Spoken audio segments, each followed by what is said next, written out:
If you're looking for a really fun virtual assembly for your school, let me tell you about my motivational magic shows. I've been presenting them actually pretty much since the pandemic began, and today I'm just getting ready to go live with Peter Kirk Elementary School. They wanted a reading-themed program, but they have to use Microsoft Teams, which usually is not friendly for letting viewers and presenters interact.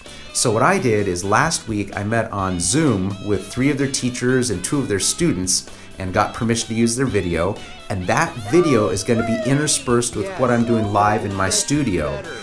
What this means is that students watching it are going to see the teachers that they know, other kids from their school, and it just makes the video and the experience that much more fun for everyone, including me.